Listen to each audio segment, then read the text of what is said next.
Welcome everybody to episode 78 of Dork Tunes.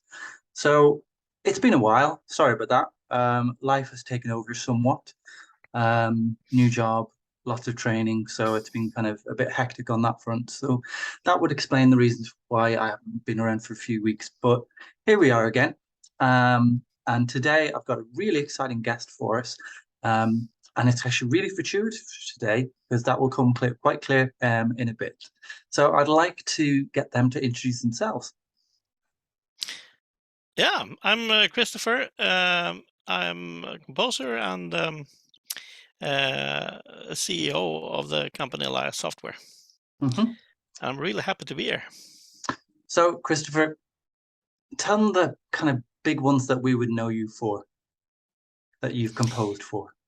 Yeah, it's a little bit like this. I'm probably a lot more known for my software, the Hmm. Elias, the adaptive music system.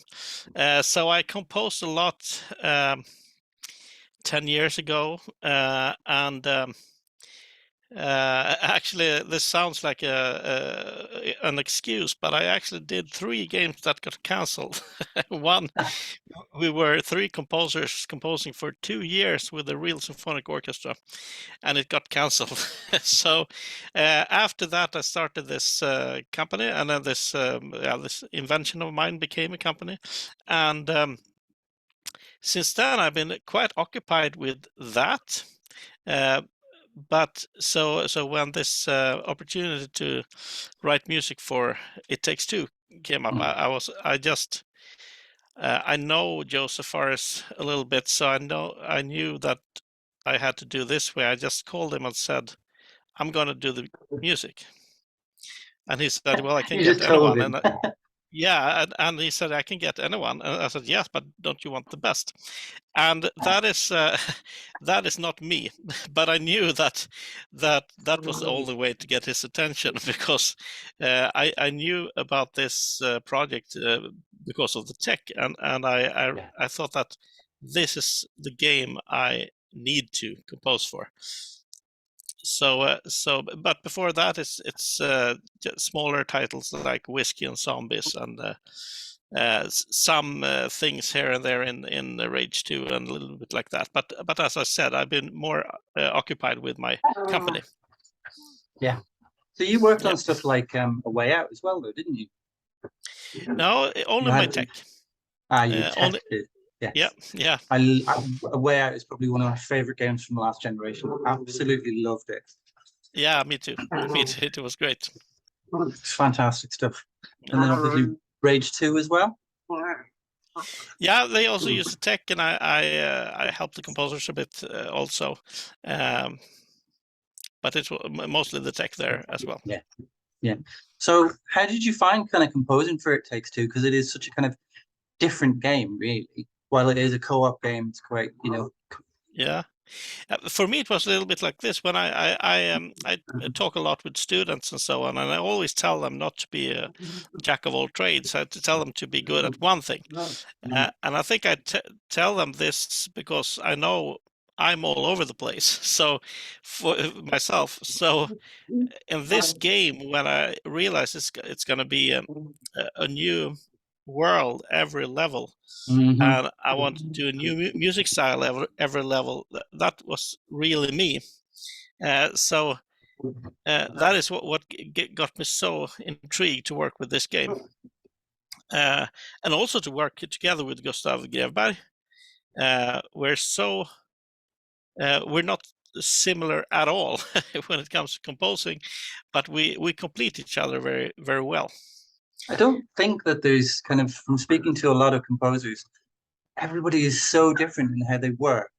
Yeah. You know, I've seen people who've done it, with pen and paper. They start there and kind of Yeah. progress from there. Yeah, I'm a little bit of again all over the place because I love to just sit with my computer with my fake orchestra and do orchestral things, but then again I also love to play all my acoustic and electric Mm. instruments and so on, and sometimes actually it happens quite a lot actually when I don't know what to I don't get inspired or something like that.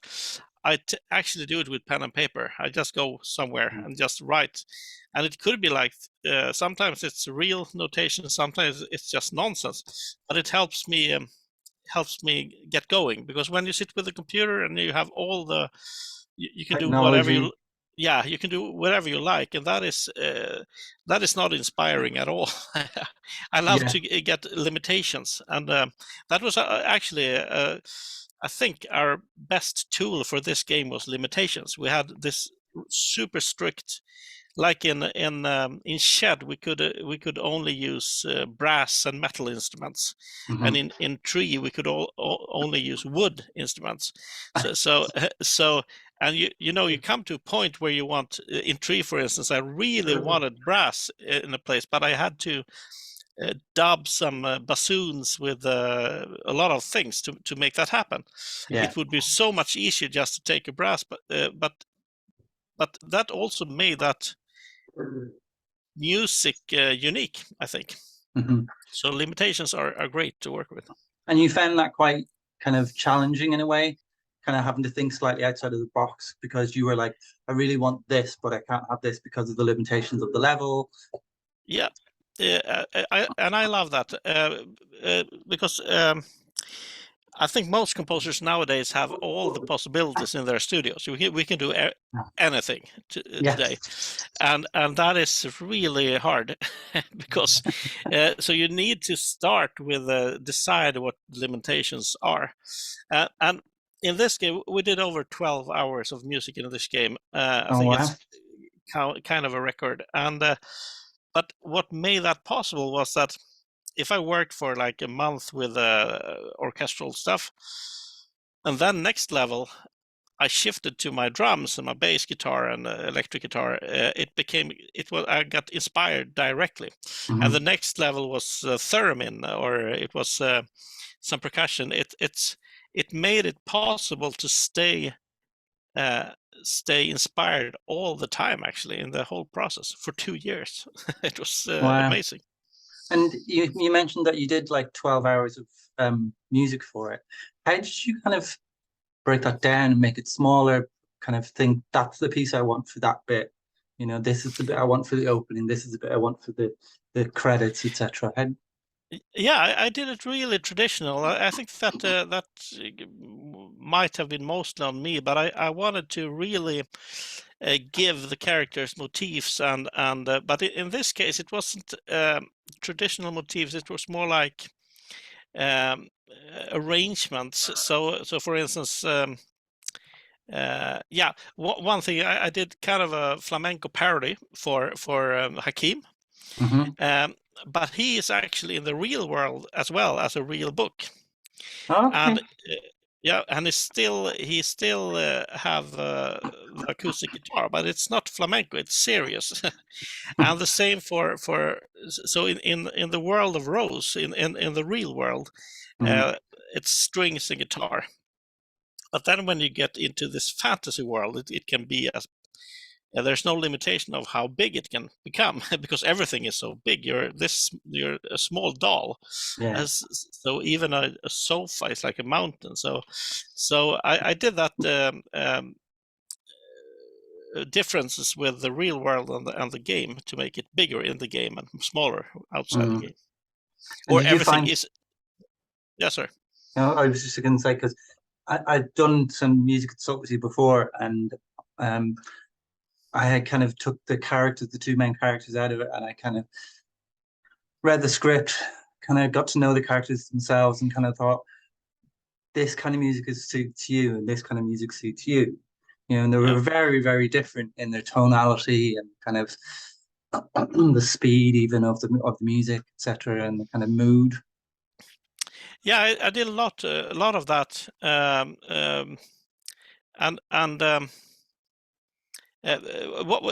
one tricky part was actually to make the main theme for this game, uh, because what is the main theme for a game that is everything, and so I did a lot of attempts, and nothing was right for Joseph, and I love him for that because he forced me to really, really think what this game was about, and it's actually about a little girl that doesn't want her parents to divorce, Hmm. even though the rest of the game is a crazy puzzle game, adventure game.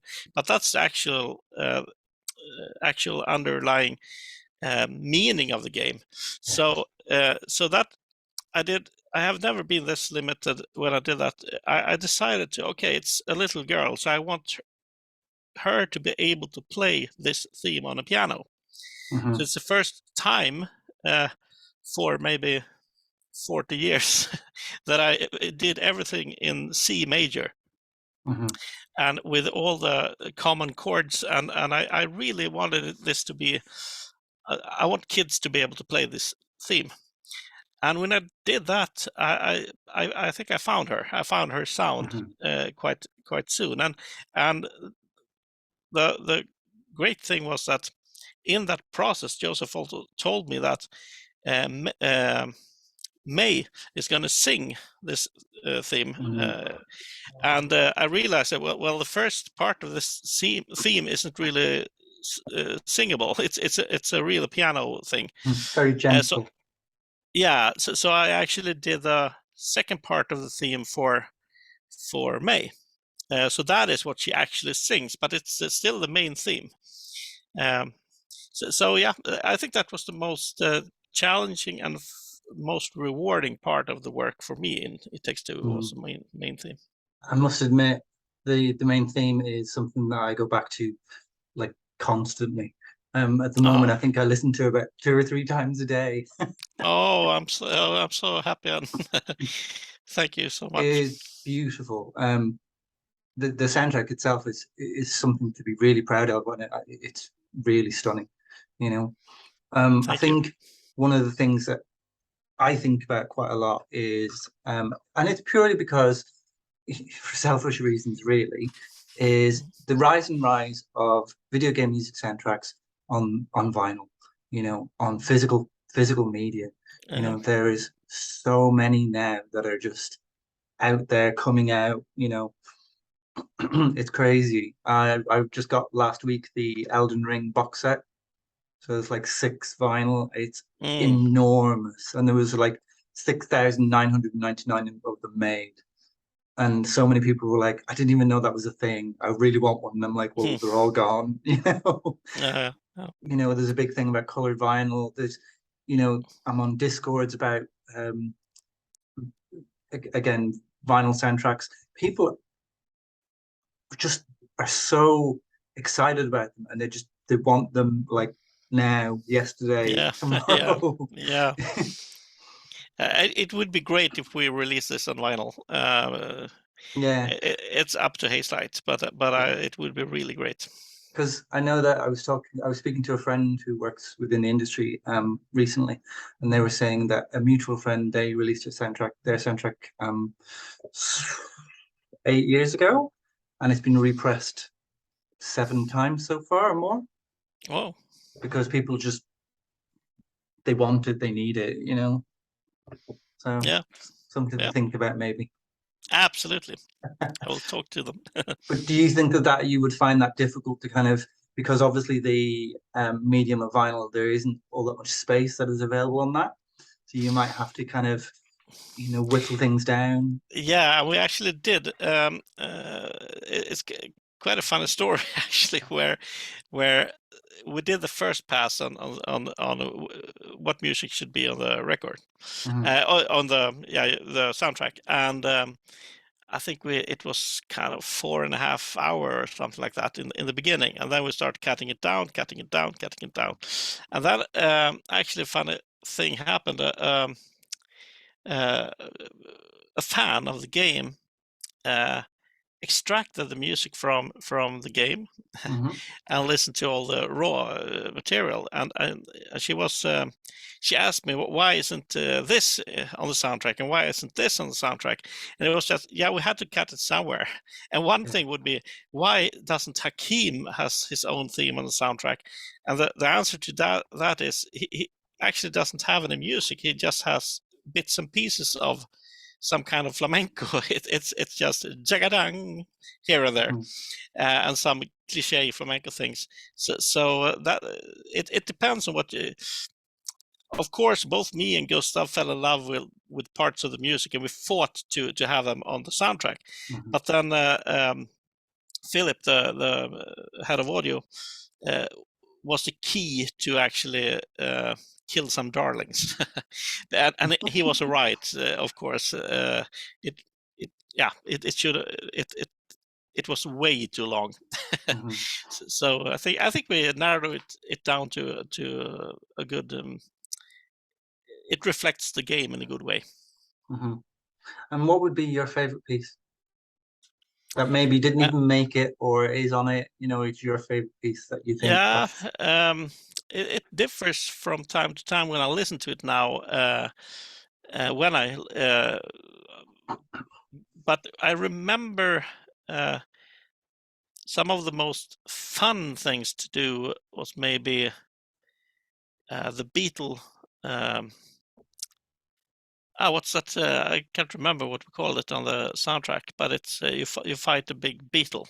Hmm. And I really wanted the music to reflect this beetle, and I had this bassoon part that we joked about a lot because it's called Beetlejuice, Beetle Legs bassoon. So it's a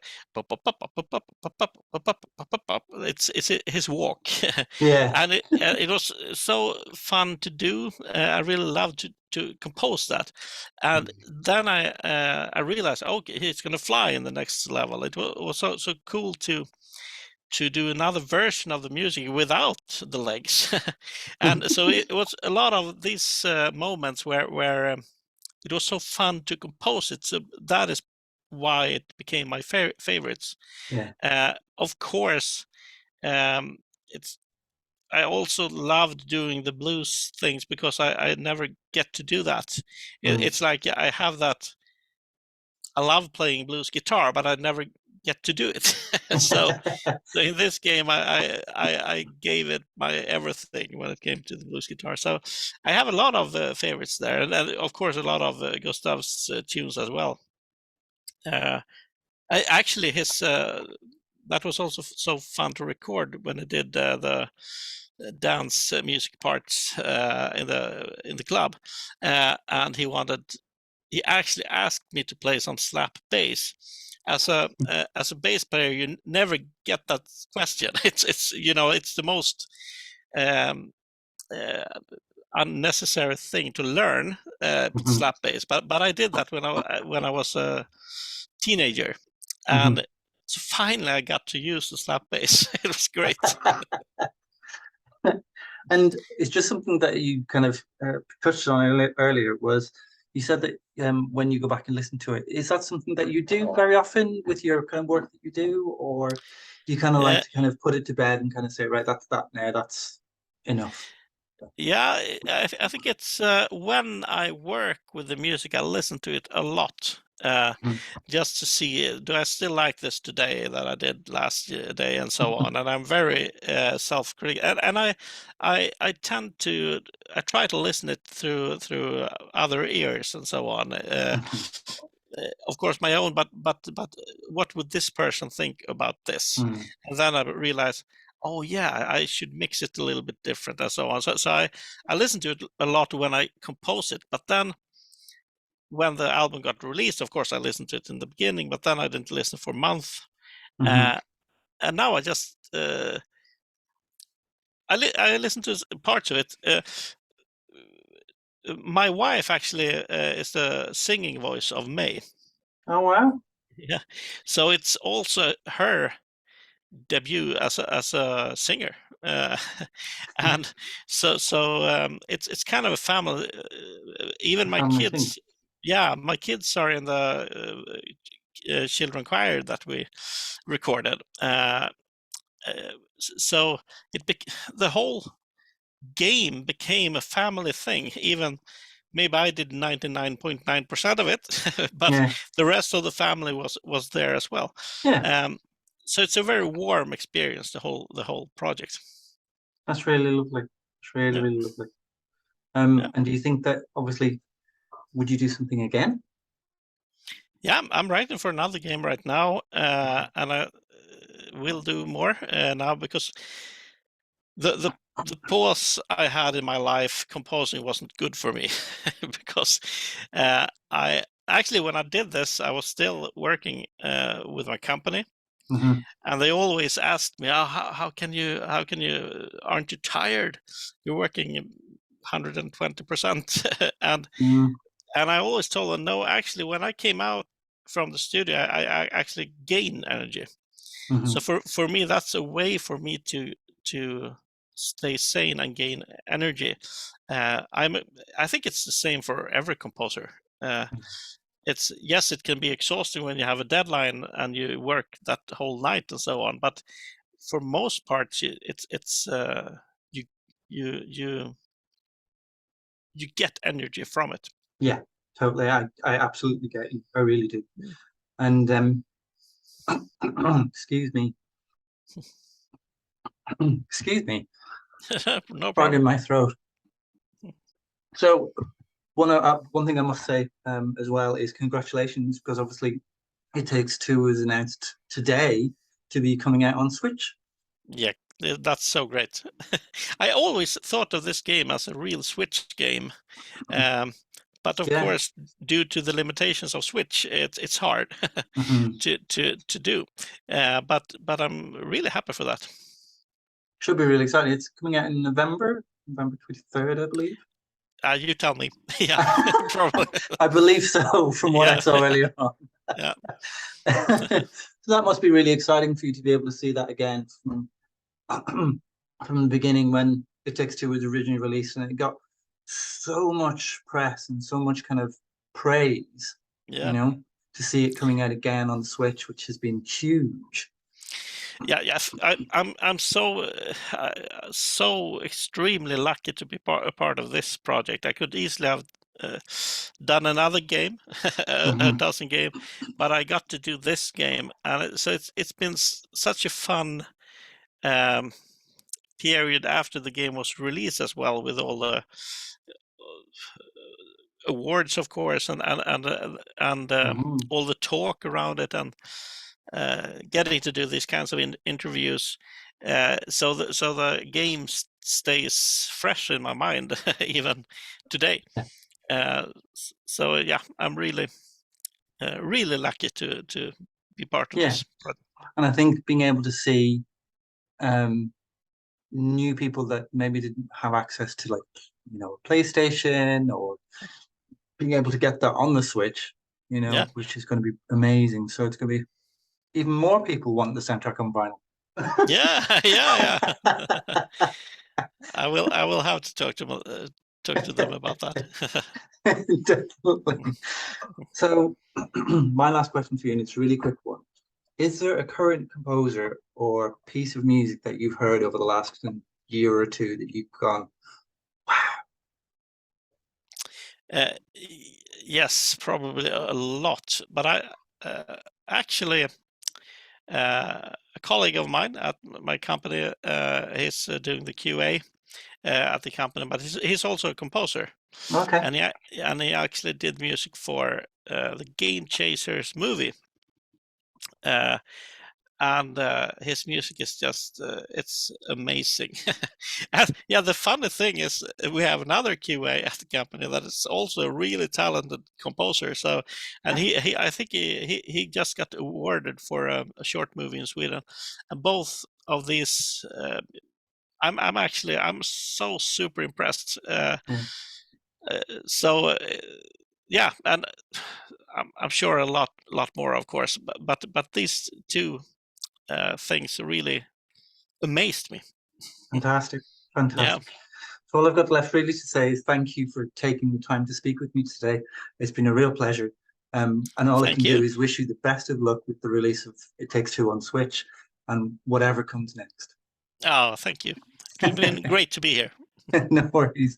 Thank you very, very much. Thank you.